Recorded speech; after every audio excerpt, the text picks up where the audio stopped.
எங்களின் உயிரோடும் உணர்வோடும் கலந்து வாழுகின்ற அன்பு சொந்தங்கள் அனைவருக்கும் வணக்கம். இங்கே என்னுடைய பேரன்புமிக்க பெற்றோர்களும் உயிர்க்கணிய என் உடன் பிறந்தார்களும் இதை கவனிக்க வேண்டும். உங்கள் பிள்ளைகள் பேசுவது உழைப்பதெல்லாம் உங்களுக்காகத்தான் என்பதை நீங்கள் புரிந்து கொள்ள வேண்டும். இங்கே ஒரு மனிதனின் பிறப்பிலிருந்து இறப்பு வரை அனைத்தையும் தீர்மானிக்கிறது அரசாக இருக்கிறது. பிறப்புச் சான்றிதழிலிருந்து இறப்புச் சான்றிதழ் பெறுகிற வரை எல்லா முடிவையும் எடுப்பது அரசாக இருக்கிறது. என்ன படிக்க வேண்டும், என்ன வேலைக்கு செல்ல வேண்டும், அவர் என்ன சம்பளம் வாங்க வேண்டும், அந்த வேலையை எந்த இடத்திலிருந்து பார்க்க வேண்டும், அதை முடிவெடுப்பதும் அரசுதான். எல்லாவற்றையும் இந்த கோயிலில் பூஜை நடக்க வேண்டும், இதில் குடமுழுக்கு நடக்க வேண்டும், இதில் நடக்கக்கூடாது, இந்த தெருவில் நீ போக வேண்டும், இங்கே போகக்கூடாது, இப்படி எல்லாவற்றையுமே தீர்மானிப்பது அரசாக இருக்கிறது. எல்லாவற்றையும். அப்போ பிதுக்கிற பர்பஸை என்ன விளைவிக்க வேண்டும், படிக்கிற பாட புத்தகம் என்ன விளைவிக்க வேண்டும், இது எல்லாவற்றையுமே தீர்மானிப்பது அரசாகத்தான் இருக்கிறது. ஒரு பொருளுக்கு என்ன வரி விதிக்க வேண்டும் என்பதை தீர்மானிப்பது யார்? அரசுதான். ஸ்ரீஹரிகோட்டாவிலிருந்து விண்கலம் இத்தனை மணிக்கு ஏவ வேண்டும், விண்கலத்தை ஏவுகிறவர்கள் விஞ்ஞானியா இருக்கலாம், ஆனால் இத்தனை மணிக்கு ஏவ வேண்டும் என்று முடிவெடுப்பவன் அரசு. இப்படி எல்லாவற்றையுமே முடிவெடுக்கிறது அரசாக இருக்கிறது. அப்போ அந்த அரசை முடிவெடுப்பது, அந்த அரசை தீர்மானிப்பது எது? இயல். ஒரு இயல், உயிரியல், அறிவியல், புவியியல், இயற்பியல் போல ஒரு இயல். அந்த இயல் தான் அரசியல். அப்ப ஒவ்வொரு மனிதனின் வாழ்க்கையிலும் பிறப்பிலிருந்து இறப்பு வரை தீர்மானிக்கிறது அரசியல் தான். அதைத்தான் அரிஸ்டாட்டில் சொல்கிறான், நீ அரசியல் வேண்டாம் என்று விலகி நின்றாலும் அரசியல் உன்னை விட்டு ஒருபோதும் விலகாது என்கிறார். நீ அரசியல் வேண்டாம் என்று விலகி நின்றால் நீ யாரை வெறுக்கிறாயோ அவனுடைய ஆட்சியின் கீழே வாழ நேரிடும் என்கிறார். அரசியல் என்ற எண்ணம் இல்லாதவன் மனிதனாகவே இருக்க முடியாது என்கிறார் அண்ணல் காந்தியடிகள். ஒவ்வொரு மனிதனின் ஒவ்வொரு சொல்லிலும் அரசியல் பிறக்கிறது என்கிறார் லெனின். அப்படி பார்த்தால் நமக்கான அரசியலை நாம தான் செய்ய வேண்டும். ஒரு நல்ல அரசியலை உருவாக்கி ஒரு நல்ல ஆட்சியை செய்வதுதான் அந்த நாட்டு குடிகளின் ஆகப்பெரிய கடமை. அவர்கள் பெற்ற கல்வியின் பயன் என்ன, அவர்கள் பெற்ற அறிவின் பயன் என்ன? அந்த நாட்டில் நல்ல அரசியல், நல்ல ஆட்சி அமைய செய்வதற்குத்தான் அந்த கல்வி பயன்பட வேண்டும்.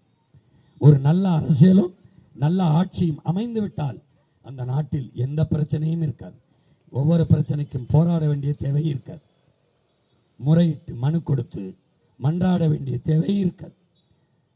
பிள்ளைகளுக்கு பாதுகாப்பு இருக்குமா, நல்ல மருத்துவம் இருக்குமா, நல்ல கல்வி இருக்குமா, நல்ல குடிநீர் கிடைக்குமா, நஞ்சில்லாத உணவு கிடைக்குமா, படித்தால் நம் பிள்ளைகளுக்கு வேலை கிடைக்குமா, தடையில்லாத மின்சாரம் கிடைக்குமா, பயணிக்க நல்ல பாதை சரியான போக்குவரத்து கிடைக்குமா? இந்த கவலை எல்லாம் நல்ல அரசு அமைந்து விட்டால் அவசியப்படாது. கிவ விடுதலை புரட்சியாளன் சேகுவேரா, நான் எனக்கென்றோ என் மக்களுக்கென்றோ, அதாவது என் மனைவி என் பிள்ளைகளுக்கென்றோ எது ஒன்றையும் சேமிக்கவில்லை என்கிறார். அதற்கு காரணம், என் மக்களுக்கானதை என் மக்களின் அரசு தந்துவிடுங்கிறான். கியூபாவில் எப்படி சொன்னா, என் மக்களுக்கானதை, என் மனைவி, என் குடும்பம், என் பிள்ளைகளுக்கானதை மக்களுக்கான அரசு கொடுத்து விடுங்கிறார். அப்படி இந்த நாட்டு மக்களுக்கு தமிழ்நாடு, புதுச்சேரி அல்லது ஆந்திரா, கேரளா, எந்த மாநிலமோ எந்த நாடோ அந்த நாட்டு குடிகளுக்கு தேவையானதை கொடுக்கிற ஒரு அரசை, மக்களுக்கான அரசை நிறுவுவதுதான் மக்களாட்சியின் மகத்தான செயல். அதுதான் மக்களாட்சியின் புனிதம். உங்களுக்கு வாக்கு கொடுக்கப்பட்டிருப்பது உங்களுக்கான அரசை நிறுவ. ஐயா ரங்கசாமிக்கோ, பிஜேபியில் இருக்கவருக்கோ, அதிமுக இருக்கவருக்கோ, திமுக இருக்கவருக்கோ, காங்கிரஸில் இருக்கவருக்கோ அதிகாரத்தை கொடுக்க அல்ல. மக்களாட்சி என்பது மக்களுக்கான அதிகாரத்தை மக்களை நிரூபிக்கிற வாய்ப்பை கொடுப்பதுதான் மக்களாட்சி. அப்படிப்பட்ட ஒரு ஆட்சி முறையை நீங்கள் நிறுவியிருக்கிறீர்களா? அப்படிப்பட்ட ஆட்சியின் கீழே நீங்க வாழ்ந்து கொண்டிருக்கிறீர்களா? இல்லை, இல்லை. எந்த அடிப்படை கட்டமைப்புமே நிறைவேற்றாத நாடு நம் நாடு. ஊழல் லஞ்சமும் தேசிய மயமாக்கப்பட்ட நாடு நம் நாடு. ஒரு நாட்டில் எல்லா வளங்களும் இருந்த அந்த நாடு ஏழ்மை வறுமையில் சிக்கி தவிக்கிறது. வேலையில்லா திண்டாட்டம் பெருகி இருக்கிறது. வறுமை ஏழ்மை இருக்கிறது. பசி பஞ்சம் இருக்கிறது என்றால் அந்த நாட்டு மக்கள் பசியோடு படுக்கச் செல்கிறார்கள், பஞ்ச பராரியாக வாழ்கிறார்கள், உழைக்கும் மக்களை உணவின்றி அலைகிறார்கள் என்றால் அதுக்கு ஒன்றே ஒன்றுதான் காரணம். சகித்துக் கொள்ள முடியாத, நிர்வாகத்தில் இருக்கவே கூடாத ஊழல் லஞ்சம் இங்கே புறையோடு இருப்பதான் காரணம். அதான் காரணம். எந்த வளமும் இல்லாத சிங்கப்பூரால் வெறும் கடலமைத்து வைத்துக் கொண்டு உலகத்தரத்திற்கு முன்னேற முடிகிறது. ஒரு புதுச்சேரி அளவே உள்ள மாநிலம் என்றால் அங்கே ஊழல் லஞ்சம் இல்லை, ஒரு முறையான நிர்வாகம் இருக்கிறது. ஒரு கனவை சுமந்து வந்து என் நாடு, என் மக்கள், என் மக்களின் நலன், என் மக்களின் எதிர்காலம் என்ற ஒரு புனித கனவை சுமந்து வந்த ஒரு புரட்சியாளன் லீ குவான் யூ வந்தான். இங்க அப்படி இல்லையே, இங்க அப்படி இல்லை. அதே கடல் தான் இங்க இருக்கு. அவன் கடல் மட்டும்தான் இங்க கடல் இருக்கு. சிறந்த சுற்றுலா தலமாக கோவா போல நம் புதுச்சேரியை மாற்ற முடியும். அதன் பொருட்டு பெரிய வருவாயை ஈட்ட முடியும். நமக்கு நிலம் இருக்கிறது. அங்கே கரும்பு, வாழை வரும், தென்னை வரும், பனை வரும், சோளம் வரும், கம்பு வரும். மாடு மேய்க்க முடியும், ஆடு மேய்க்க முடியும், கோழி வளர்க்க முடியும். ஒரு நாட்டுக்கோழி கறி எவ்வளவு? ஒரு ஆட்டுக்கறியின் கிலோ எவ்வளவு? ஒரு மாட்டின் பால் எவ்வளவு? மாட்டுக்கறியின் விலை எவ்வளவு? மாட்டுக்கறியை ஏற்றுமதி செய்தான் இந்தியாவை அதிக பொருள் ஈட்டுகிறது. பாலை ஏற்றுமதி செய்தான் அதிக சந்தையிலிருந்து வருவாயை பெறுகிறது. உனக்கு என்ன பிரச்சனை? உனக்கு எங்கிருந்து பால் வருகிறது? புதுச்சேரிக்கு, ஆந்திராவிலிருந்து. என்ன பிரச்சனை உனக்கு? மாடு வளர்க்கறதுல என்ன பிரச்சனை? தற்சார்பு வாழ்க்கை, தன்னிறைவு வாழ்க்கை, தன்மானம் மிகுந்த வாழ்க்கை எங்கே இருக்கிறது? வேளாண்மையில் தான் இருக்கிறது. அங்குதான், அங்கே உனக்கான உணவை, அங்கே உனக்கான உடை, அங்கே உனக்கான நீர், அங்கே உனக்கான பழம் எல்லாம் அங்கிருந்தே வந்தது. அங்கிருந்தே. அதுதான் தற்சார்பு வாழ்க்கை. அந்த வாழ்க்கையை விட்டு வெளியேறிவிட்டாய். பிறகு எந்த ஒரு நாடு வேளாண்மை கைவிட்டு உழைப்பிலிருந்து வெளியேறுதோ அந்த நாடு உயிர் தேவையா இருக்க உணவு தேவைக்கு பெரிதொரு மாநிலத்தை, பெரிதொரு நாட்டை சார்ந்து கையேந்தும். அப்படி கையேந்தும் போது உலகில் இருக்கிற இன்னைக்கு சூழலில் போர், இப்ப அமெரிக்கா ஈரான் மீது, அதுக்கு முன்பு ஈராக் மீது, ரஷ்யா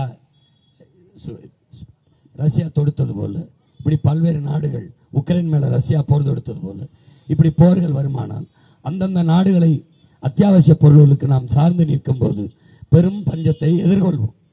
அப்போது உள்நாட்டில் கலவரம் வெடிக்கும், மக்கள் கிளர்ச்சி செய்வார்கள், போராடுவார்கள். ஏனால் உணவு தேவை என்பது உயிர் தேவை. கொரோனா நேரத்தில் கண்ணுக்கு தெரியாத நுண்ணுயிரின் தாக்கத்தில் நாம் பட்டது தெரியாதா? அதிலிருந்து நாம் கற்றுக்கொண்டது ஒன்றும் இல்லையா? எனவே அறிவார்ந்த எனது சொந்தங்கள், என் அன்பு தம்பி தங்கிகள், இந்த தேர்தலை ஒரு மாறுதலுக்காக, வரலாறு தந்திருக்க வாய்ப்பாக காலம் கையளித்திருக்கிற ஒரு கடமையாக கவனத்தில் கொண்டு புதுச்சேரி மாநிலத்தில் நடக்கிற தேர்தலில் வருகிற 9ஆம் தேதி வாக்கை செலுத்தும் போது மிக கவனமாக நீங்கள் வாக்களிக்க வேண்டும். இதுவரை வரிசையில் நின்றோம், வாக்குக்கு காசு கொடுத்தார்கள், வாங்கினோம், செலுத்தினோம் என்று இல்லை, செய்யக்கூடாது. நீங்கள் செலுத்துகிற ஒரு வாக்கில்தான் உங்கள் பிள்ளைகளின் எதிர்காலம். உக்ரைன் அதிபர் செலன்ஸ்கி அரசு அலுவலகத்தில் இருந்த தன் படத்தை எல்லாம் எடுக்க சொல்லிவிட்டான்.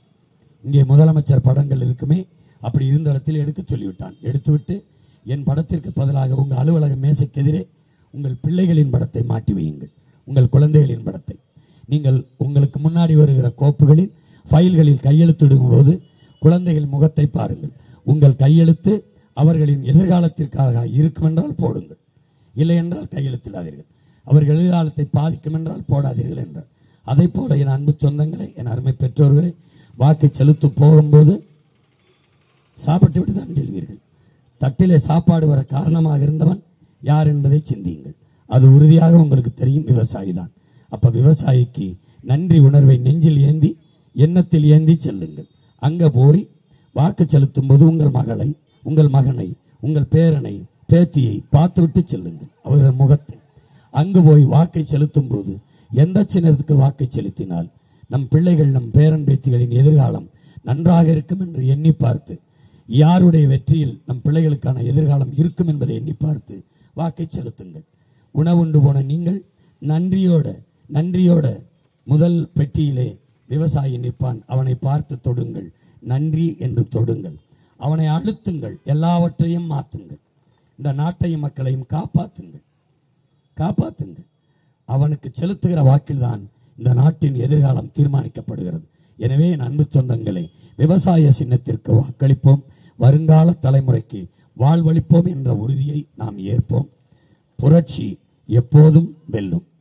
நம் வெற்றி அதை சொல்லும். ஏனென்றால் புரட்சி என்பது ஒரு தலைகீழ் மாற்றம் என்பது சொல்லல்ல செயல். மாற்றுவோம். இது மாற்றத்திற்கான எளிய மக்களின் புரட்சி. இங்கே போட்டியிடுகிற என் தங்கை முத்தியால்பேட்டையிலே போட்டியிடுகிற சட்டமன்ற தொகுதி வேட்பாளர் சமூக செயற்பாட்டாளர் என் அன்பு தங்கை பரிதா பேகம் அவர்களுக்கு நீங்கள் விவசாய சின்னத்தில் வாக்கு செலுத்தி நீங்கள் வெற்றியடையுங்கள். என் தங்கையின் வெற்றி உங்கள் வெற்றி. நீங்கள் இங்கே எல்லாருக்கும் தான் வாக்கு செலுத்தினீர்கள், எல்லா சின்னத்திற்கும். அவர்கள் வென்றார்கள், நீங்கள் தோற்றுக்கொண்டுதான் இருக்கிறீர்கள். இம்முறையேனும் வாக்கு செலுத்தி நீங்கள் வெல்ல பாருங்கள்.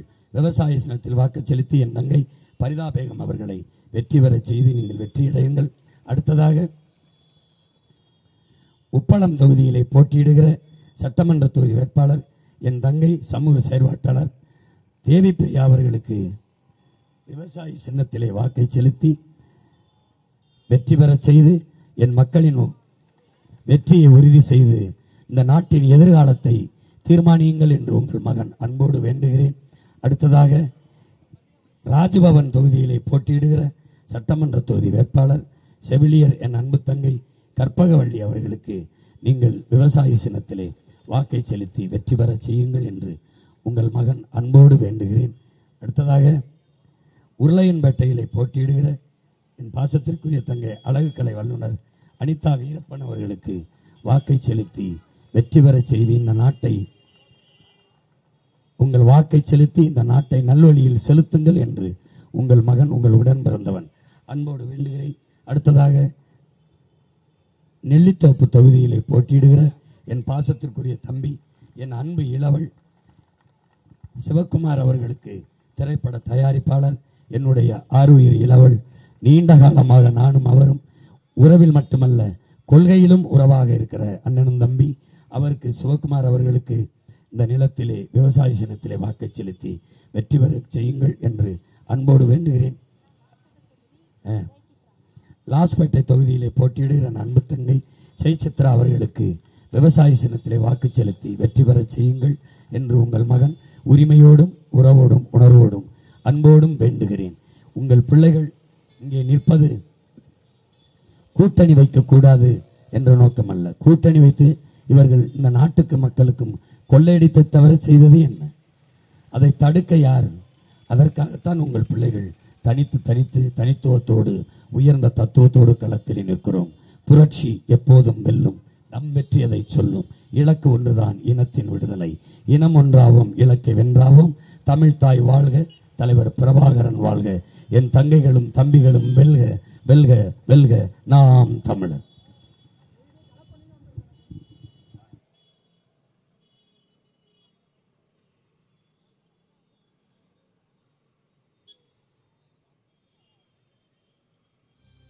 தமிழீழ மாமன்னன் பிரபாகரன் தமிழரில் தலைநிமிர் வந்து உரிமையை எடுத்து நீ உரிமை காட்டடா.